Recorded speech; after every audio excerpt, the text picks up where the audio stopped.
कि नेता का बेस वोट क्या होता है, उसकी जाति। यही है ना भारतीय लोकतंत्र, कि नेता का बेस वोट क्या होता है, उसकी जाति। यही कहा जाता है। 4 बार सीएम रहने के बाद भी माननीय बहन जी दलितों की नेता कहलाती है ना। उन्होंने तो विचार भी बदल दिए।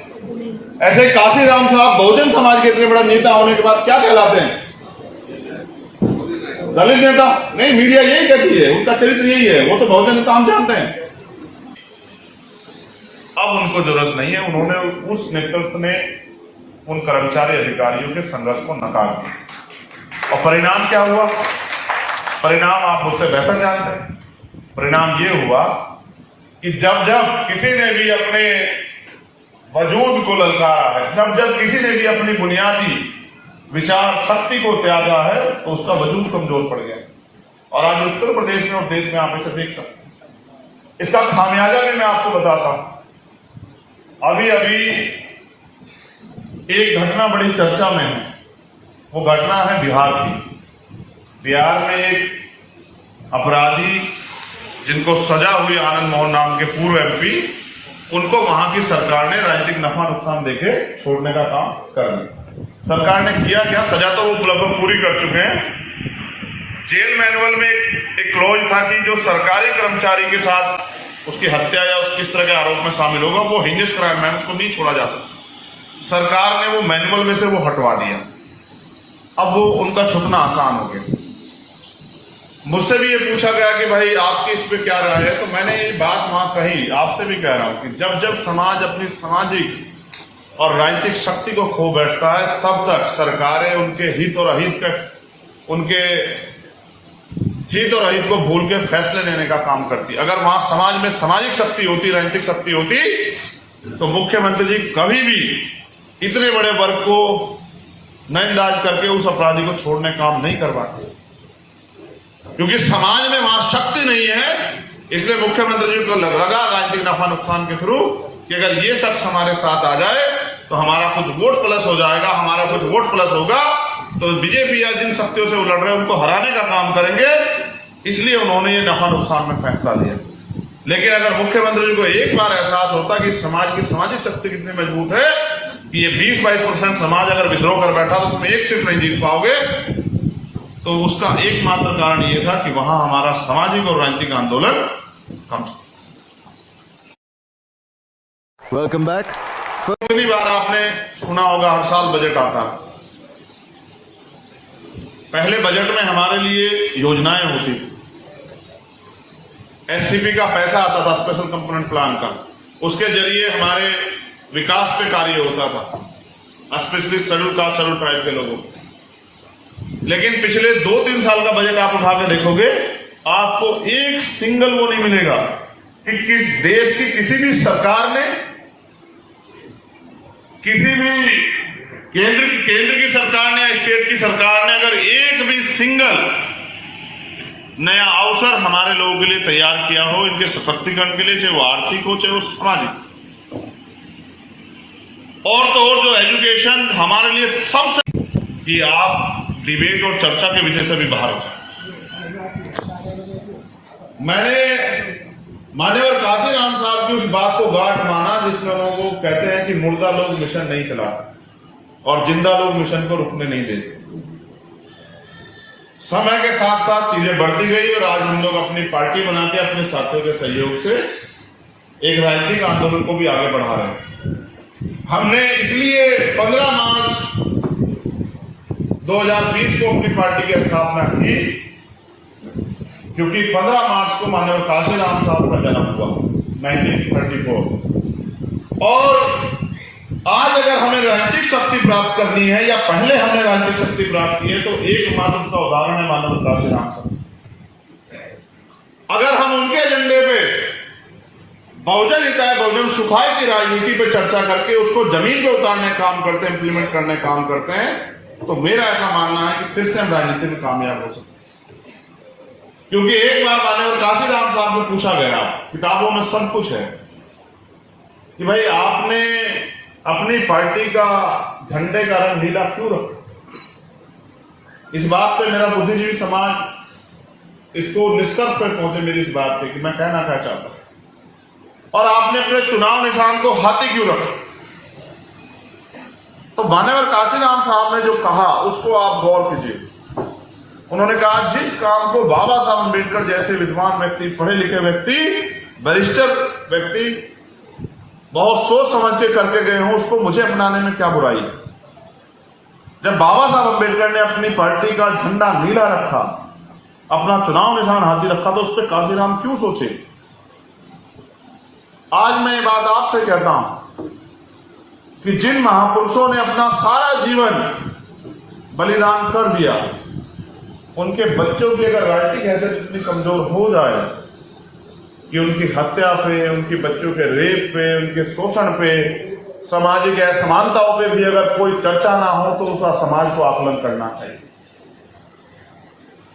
आज आपके पास कौन है जो विधानसभा और लोकसभा में आपकी आवाज उठाए? मेरी बात छोड़ दीजिए, मैं तो कल आया हूं। हमारी पार्टी का निर्माण हुआ है 15 मार्च 2020 में, लेकिन आप तो अपनी राजनीतिक शक्ति बहुत पहले खो बैठे हैं। आपको और मुझे चिंतन करना पड़ेगा कि हम कहां खड़े हैं। आज देश के सरकार जो पीसीयू है, पब्लिक सेक्टर है, जिससे हम अपने पैरों पे खड़े हुए, मैं उन्हीं से तो पूछ रहा हूं जो पब्लिक सेक्टर से निकल के आए हैं, पब्लिक सेक्टर में हैं। आप बताओ, आपके आने वाली पीढ़ियों को कहां से मिलेगी सरकारी नौकरी? क्या नेताओं के लिए एजेंडा नहीं है? क्या ओल्ड पेंशन नेताओं के लिए एजेंडा नहीं है? क्या प्रमोशन रिजर्वेशन नेताओं के लिए एजेंडा नहीं है? क्या कर्मचारी की सुरक्षा और जो विभागों में उसका शोषण हो रहा है, ये एजेंडा नहीं है नेताओं के लिए?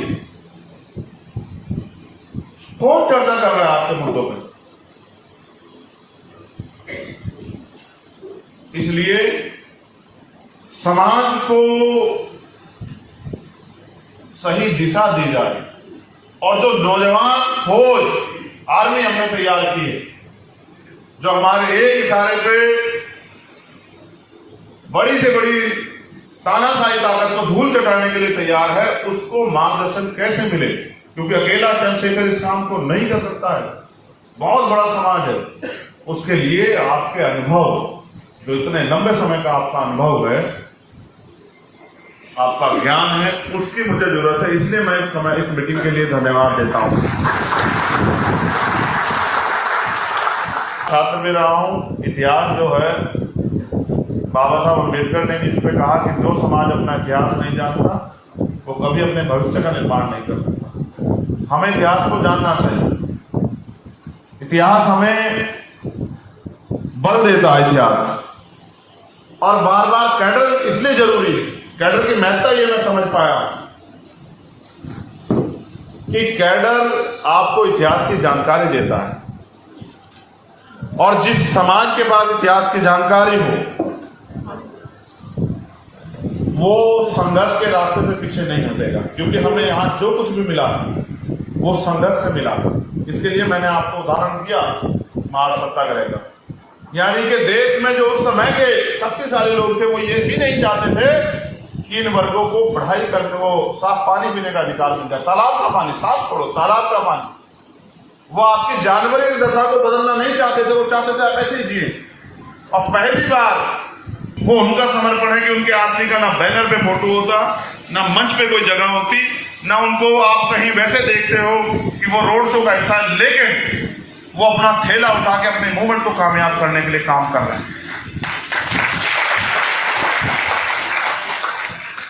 और वो ये भी इच्छा नहीं रख रहे कि एमपी एमएलए बन जाएं। उनको पता है कि जितनी राजनीतिक शक्ति हमारे हाथ में होगी, ये संघ के लोग भी सबसे ज्यादा ताकतवर होंगे। आज आप देख लो, किसी अधिकारी कर्मचारी को फोन करके पूछो उसके हाल, ललित पिछड़े आदिवासी समाज के, कहेगा मेरे दफ्तर में एक आरएसएस का आदमी बैठा हुआ है और सब चीज वो तय करता है। और अब तो इवन नौकरी वोकरी छोड़ो, सब आरएसएस के दफ्तर पे सब तय हो रहा है। दिल्ली में देखो वहीं बैठे हैं सारे नेता। रोड का ठेका किसे मिलेगा, मकान बिल्डिंग का ठेका किसे मिलेगा, हाईवे का ठेका किसे मिलेगा, ये संघ के लोग तय कर रहे हैं। मैं तो आपसे उम्मीद करता हूं और मेरा विश्वास है, आज नहीं तो कल आप हम सब लोग इस संघर्ष को समझ के अपना योगदान इस आंदोलन में जरूर देंगे। क्योंकि आप भी यहां अगर बैठे हैं, अपना कीमती समय आपने यहां दिया, आप हमें सींच भी रहे हैं, तो आप भी चाहते हैं कि बाबा साहब अम्बेडकर की मूवमेंट आगे बढ़े। आप भी चाहते हैं फूले साहू पेरियार की काशीराम की मूवमेंट आगे बढ़े। और मैं आखिरी बात तौर पे आपसे कहना चाहता हूं, मुझे कोई विवाद मेरे मन में नहीं है। मेरा काम है मेहनत करना, मैं मेहनत करूंगा। यही हमने सीखा। हमने इसके अलावा कोई रास्ता भी नहीं। आप बताओ कोई रास्ता है क्या? संघर्ष के अलावा तो कोई रास्ता नहीं है। तो मेरा आपसे ये आग्रह है कि समय परिस्थिति को भी देख के समाज को फैसले लेने चाहिए। आज जो समय है वो समय बड़ा खतरनाक है। आज दुश्मन बहुत ताकतवर है और जो शिकंजे में फंस चुके हैं वो नहीं लड़ पाएंगे। आप इस बात को बेहतर, जज साहब बैठे हुए, इस बात को आप बेहतर समझते हैं कि जो शिकंजे में फंस चुका है वो नहीं लड़ पाएगा। इस बात का भी आकलन समाज कर ले। अब क्योंकि ना मैंने कोई चोरी की है, ना मैंने किसी को लूटा है, ना मैं किसी सरकार में शामिल था जो मैंने कोई भ्रष्टाचार किया हो, ना मैं किसी उसका मेंबर रहा हूं हाउस का जो मुझे कोई किसी तरह का मेरे पास हो। इसलिए जो सीबीआई इनकम टैक्स है जो सरकार मेरे खिलाफ नहीं कर सकती, वो बस मेरे खिलाफ गुमराह करके करती है और इसके अलावा कुछ नहीं कर सकती। आप आकलन करो। मैं शीशे की तरह आपके सामने हूं कि इससे ज्यादा मैं क्या करूं। आप भरोसा करोगे कि मेरी पीठ में इतना दर्द है कि मैं उस पर बैठ भी नहीं पा रहा था और मैं उसको देख के खुश भी नहीं था कि मैं कोई राजा महाराजा का बेटा नहीं हूं। बाबा साहब तो कहे मैंने रानी का पेट काट दिया, तो हमारे राजकुमार कहां पैदा हो सकते हैं? तो हमें राजकुमार बनना भी नहीं। तो मैंने उससे कहा कि जब वो सब लोग मंच पे ऐसे बैठे हैं तो यार कुर्सी लगाओ। मैं तो उस कुर्सी को भी हटवा देता हूं जो बहुत ऊंची सी कुर्सी लग जाती है मंच पे। इसलिए मैं आपसे ये अपील करता हूं कि इस आंदोलन को आगे बढ़ाने के लिए आप हमारा संरक्षण करें, क्योंकि मेरे पास संरक्षण के तौर पे आपके अलावा कुछ नहीं। और ये हमारी राजधानी है आगरा। इस बात को आप बेहतर तरीके से जानते हैं। जब मैं नहीं था तब बताओ आगरा में आप पिछले 10 साल में कितनी शक्ति अर्जित कर पाओ। मुझे छोड़ो, तब हटाते हैं चंद्रशेखर के चैप्टर को पीछे करते हैं। आप बताओ जिनके नेतृत्व में आप लोग अभी तक, मैं वहां और आप यहां काम कर रहे थे, बताओ कितनी शक्ति अर्जित कर पाए हो? बताओ पिछले 10 साल में अगर आप नीचे की तरफ ना आए हो तो मुझे बताओ, आए हो या नहीं आए? इसलिए आपसे कह रहा हूं कि जब आपको ये एहसास हो गया कि भाई नीचे की तरफ ही आ रहे हैं, तो फिर कुछ नया प्रैक्टिकल कर लो मेरे साथ मिलकर। युवाओं का जोश, जज्बा, संघर्ष और आपका अनुभव, और आओ लिखते हैं एक नई क्रांति की इबारत। आओ लिखते हैं एक नया अध्याय जिसको इतिहास में पढ़ा जाए और इतिहास को सराहे और इतिहास में इस बात का जिक्र हो कि हमने कर दिखाया। दुनिया में कोई काम नामुमकिन नहीं। काशीराम साहब कहते हैं मान लो तो हार और हार लो तो जीत। मैंने कभी हारना नहीं सीखा। गुलामी मेरे खून में नहीं। मैं डॉक्टर बाबा साहब अम्बेडकर का बच्चा हूं, तो मैं गुलामी नहीं बर्दाश्त करूंगा। मैंने तो इसलिए अपने नाम के साथ आजाद लगाया कि मानसिक गुलामी, शारीरिक गुलामी की कोई भी कड़ी, आर्थिक गुलामी कोई भी कड़ी मुझे छू ना पाए। आपसे भी अपील करता हूं, इसलिए अपील कर रहा हूं मेरे लोगों कि अगर आप संरक्षण नहीं करोगे तो हो सकता है किसी न किसी हादसे का शिकार हो जाओ, लेकिन जिस दिन आपने संरक्षण करना शुरू किया, आप याद रखना मेरी बात कि मैं आपका हाथ किसी आगे फैलने नहीं दूंगा। ये बात मैं ये वादा कर रहा हूं। और लोकतंत्र में संरक्षण कैसे होता है? मेरी माताएं बहनें और मेरे सम्मानित साथी बैठे हैं, छोटे भाई, लोकतंत्र में संरक्षण नारों से नहीं होता है, वोट से होता है। जिस दिन आप संरक्षण करोगे, मैं लिख के देता हूं, आप शक्ति का एहसास इस तरह से लगाइए भीम आर्मी के लोगों की।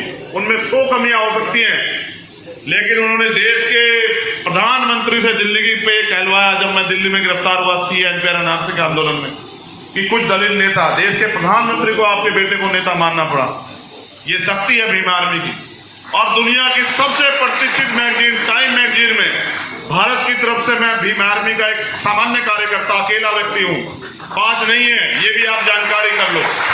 वो 5 जिनके नाम दिए जाते हैं, वो 4 भारत से उनकी पीढ़ियां पूर्व में उनके दादा परदादा चले गए, लेकिन यहाँ के लोगों को जब इस लीग के लिए हो जाओ, कुछ ना कुछ उनके बराबर में इस तरह का उनका मनोबल गिराने के लिए बनाते हैं। वो लोग जिनका वो भारतवंशी लिखते हैं कि 5 लोगों को टाइम मैगजीन जाएगा, वो 4 लोग उनके जैसे मैं आगरा सहारनपुर से आके आगरा रहने लग जाऊं और मेरी 1 पीढ़ी 2 पीढ़ी यहां रहे आगरा, और फिर सहारनपुर के लोग इस बात के लिए जय जयकार करते फिरे कि देखो सहारनपुर के तो थे, आगरा का कोई रोल नहीं है, जबकि शक्ति आगरा दे रहा। इस तरह से वो ये कहते हैं टाइम मैगजीन में कि 5 लोग भारत के थे, भारत की तरफ से मैं इन 137 करोड़ लोगों में मैं अकेला व्यक्ति था उस मैगजीन में। और ये अगर संभव हुआ तो ये भीम आर्मी के उन्हीं नौजवान कार्यकर्ताओं की मेहनत से संभव हुआ। अब मैं उनसे बस ये मांगना चाहता हूं नौजवान साथियों कि सड़क पे बहुत नारा लगाते हो, जब तक बूथ मजबूत नहीं करोगे, जब तक अपने बूथ पे अपनी वोटों की संख्या सबसे अधिक नहीं करोगे, तब तक नारे से शक्ति नहीं बनेगी मेरे लिए। ये जो नौजवान साथी जो भिड़ सकते हैं किसी में, उनसे भी कह रहा हूं, मैं तुमसे दिशा निर्देश के तौर पे कह रहा हूं, अब समय आया है शक्ति देने का। आगरा के जो हमारे सम्मानित युवा नेता हैं उन सबसे कह रहा हूं, अब समय आया है शक्ति देने का। पिछली बार विधानसभा में आपने मुझे शक्ति नहीं दी, लेकिन इस बार आप नगर की सरकार में मुझे शक्ति दो, फिर देखो। क्योंकि जब बहुत अंधेरा हो चारों तरफ, एक छोटा सा जुगनू भी जलता है तो दुनिया को दिखाई देता है, जहां तक उसकी रोशनी जाए। अगर आप आगरा में जो राजधानी हमारी, अगर मुझे शक्ति दे दोगे तो मैं लिख के देता हूं, इसी शक्ति को आधार बना के हम इस आंदोलन को पूरे देश में, पहले उत्तर प्रदेश में, पूरे देश में खड़ा करने का काम करें। मैंने चैलेंज के तौर पे कहा भी, मध्य प्रदेश में हमने रैली की थी, हमारे सीनियर लोग यहाँ बैठे हुए हैं। उस रैली में मीडिया ने, जो मीडिया हमें बार बार गिराने काम करते, उसने लिखा कि 4.5 लाख से ज्यादा लोग वहां आए थे। मैंने प्राइम मिनिस्टर को चैलेंज करके कहा कि अगर प्रधानमंत्री में दम है तो प्रधानमंत्री जी एक सभा उस ग्राउंड में आप करके दिखा दो, एक हम करेंगे। अगर आपकी सभा हमसे मजबूत हुई तो हम राजनीति करना छोड़ देंगे। जबकि उनके पास साधन है, संसाधन है, सत्ता है, सब कुछ है, और हमारे पास सिर्फ आपके प्यार और विश्वास के अलावा कुछ नहीं है। मध्य प्रदेश में हमने विश्वास हासिल किया है, राजस्थान में हमने विश्वास हासिल किया है। मैं आपसे फिर कह रहा हूं, आपका एक संरक्षण, मैं आपको 5 साल की गारंटी देता हूं कि 5 साल में हम आजाद समाज पार्टी को राष्ट्रीय पार्टी बना देंगे, अगर आपका संरक्षण हमें मिल जाए।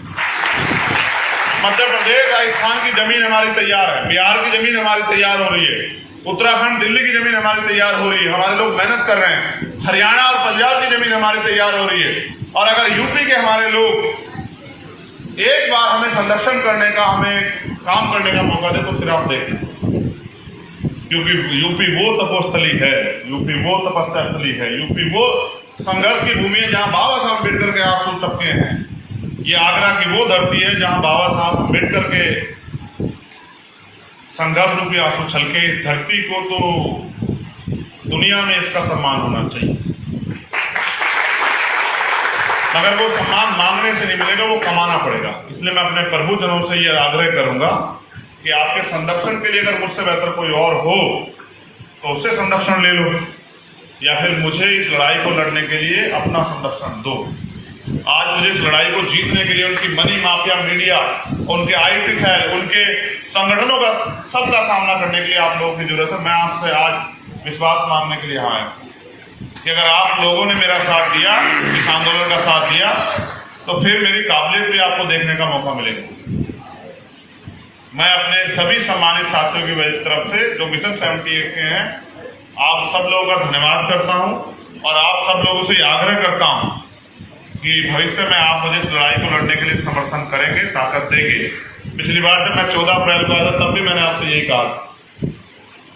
हमारे अधिकारी कर्मचारियों का एक सम्मेलन, वो सीनियर अधिकारियों का सम्मेलन एक हुआ था 17 तारीख को रात में, उसमें भी मैंने आपसे ये अपील की थी कि मुझे लड़ने का हौसला। गरीब का बेटा, ये तो अच्छी बात नहीं, ये पैमाना तो नहीं होना चाहिए। किसी रानी के पेट से जन्म नहीं लिया इसलिए, किसी नेता, अभिनेता, मुख्यमंत्री का बेटा नहीं इसलिए तो समाज मुझसे दूरी न हो। अगर सब लोग रानी के पेट वालों को करेंगे तो फिर संघर्ष से कोई लाभ पैदा नहीं होगा। बहुत बहुत धन्यवाद, आप सबके लिए मंगल कामनाएं। जय भीम, जय भारत।